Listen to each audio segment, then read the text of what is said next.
अस्सलाम वालेकुम।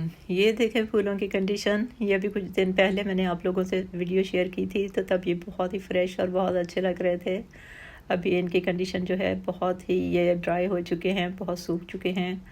तो मैंने इनको बहुत संभाला क्योंकि मेरा दिल नहीं चाह रहा था कि इनको ज़ाया किया जाए, लेकिन अब बहुत दिन हो गए, इसलिए अब मजबूरी है, जाहिर सी बात है कि फिर अब इनको डस्टबिन के हवाले किया जाएगा।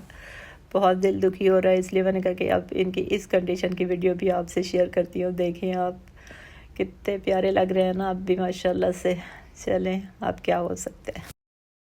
कोई भी वक्त हंसकर गुजार लेता हूँ, खिजा के दौर में ऐसे बहार लेता हूँ, गुलों से रंग सितारों से रोशनी लेकर जमाल